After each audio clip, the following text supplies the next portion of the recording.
L'actu vue par vous, toujours en compagnie de Mickaël Texier. Ce lundi soir, eh bien, nous recevons Alain Moreau, historien qui connaît tout sur la Sarthe. Et ce soir, Alain, nous allons parler cette circonstance de Noël. Déjà, d'où est l'origine ?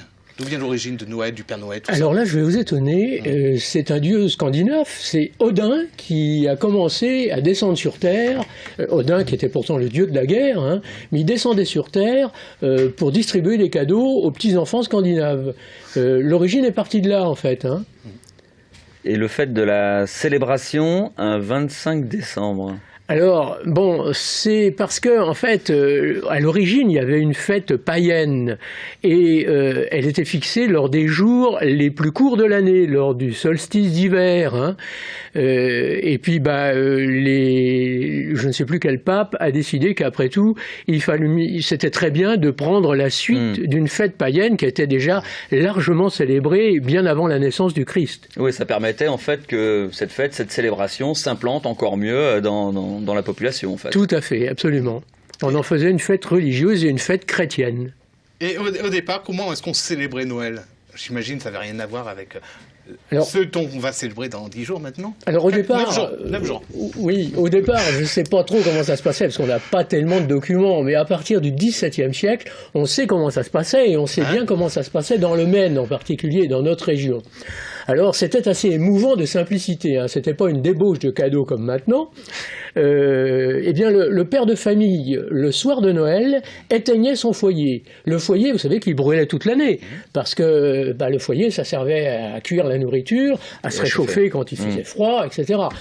Et donc il éteignait son foyer, et pendant que les femmes nettoyaient méticuleusement ce foyer, lui, il se rendait à l'église et il allumait des brandons à la lampe de l'église. Le prêtre bénissait ces brandons qu'il avait allumés, il les ramenait précautionneusement, et à ce moment-là, on retrouve la bûche, la fameuse bûche, n'est-ce pas? On avait préparé la plus belle bûche qu'on possédait, et c'était la première qu'on allumait. Et puis pendant ce temps-là, pendant qu'on allumait la bûche, on envoyait les enfants dans la pièce d'à côté. On leur demandait d'aller prier.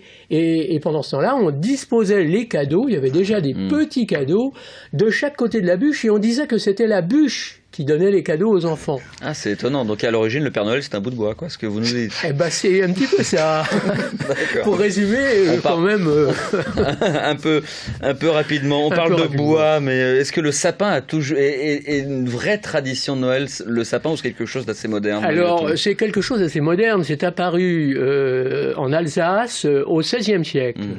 Et on sait par contre que déjà les Celtes fêtaient ce qui n'était pas Noël, ce qui était cette fête païenne qui précédait Noël, en décorant, c'était pas un sapin, mais en décorant un arbre.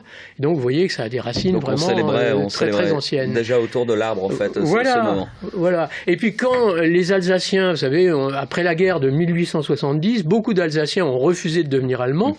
Ils ont donc émigré, ils sont donc venus s'installer en France, et ils ont ramené cette tradition du sapin donc avec eux. La tradition est arrivée un peu partout en France, dont dans le Maine. À partir de 1870. Est-ce qu'il y a des spécificités locales de la fête de Noël? Est-ce que dans le Maine, il y a 100 ans, 150 ans, on fêtait Noël comme on le fêtait en Bretagne ou en Alsace, par exemple? C'était pas forcément dans chaque région, justement.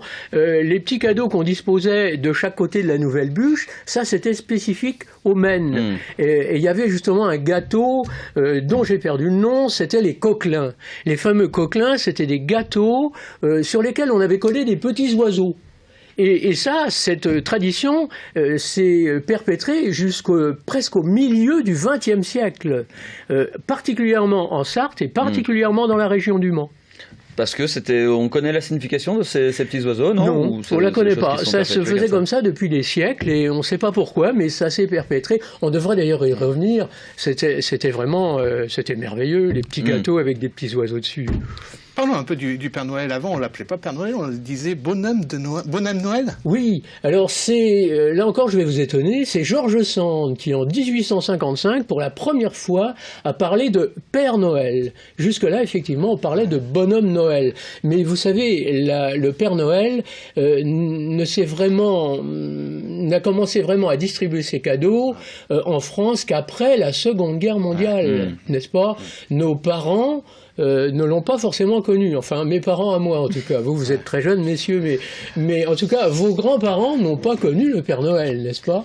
Il y a une tradition peut-être plus ancienne, c'est celle de la crèche, qui elle, j'imagine, à partir du moment où la fête n'était plus païenne mais chrétienne, il y a dû avoir une crèche, non? Oui, alors cette crèche, je suis en train de regarder, c'est Saint François d'Assise qui l'a inventée pour la première fois au XIIIe siècle. Donc c'est assez tardif malgré tout dans l'histoire de la chrétienté en fait. Bah tardif, ça date quand même du XIIIe siècle. Oui, hein. sauf que Noël, la chrétienté, tout ça c'est bien avant, enfin le 1er siècle, 2e siècle. Oui, 3e siècle. Noël c'est le 4e siècle en fait. Hein. On n'a pas célébré Noël, donc la naissance du Christ avant le 4e siècle. 9 siècles après quand même qu'on invente la crèche. 9 siècles après, oui, c'est une idée de Saint François d'Assise, et puis tout le monde a trouvé que c'était une bonne idée, donc vous savez, on fabriquait une crèche très simplement, et puis ça s'est perfectionné, et surtout ça s'est conservé encore aujourd'hui. Avec des traditions là aussi, j'imagine, régionales. Oui, bien sûr, parce qu'il y a les santons de Provence, évidemment, que tout le monde connaît, mais la crèche, moi j'ai même des amis qui sont pas du tout croyants, et qui font quand même leur crèche. Ah d'accord, c'est tellement ancré que... oui, c'est une tradition. Hein. Une tradition religieuse pour... Une tradition au départ religieuse, mais qui est devenue maintenant à peine religieuse. C'est vrai que les enfants ont un bonheur vraiment à faire ce genre de choses, en plus du sapin. Oui, absolument. Et est-ce qu'on sait pourquoi le Père Noël est en rouge? Oui, c'est parce que c'était les lutins qui aidaient Thor, le dieu Thor. Alors, on repart dans la mythologie nordique. On repart dans la mythologie. L'habit du Père Noël date du temps du dieu Thor, n'est-ce pas? Et c'est toujours des lutins, vous savez bien, qui aident aujourd'hui le Père Noël. Ils sont habillés comme lui, hein. Ils sont simplement un petit peu plus petits, puis un petit peu moins forts que lui, mais ils sont habillés comme lui, et puis ils l'aident à préparer tous les cadeaux. Et vous savez, il y a du boulot, parce que quand vous pensez que en 1900, nous étions 1 milliard à la surface du globe et que nous sommes aujourd'hui 13 milliards, vous voyez que la tournée est longue. Malheureusement, c'est l'heure de conclure. On va conclure là-dessus. Merci beaucoup, Alain.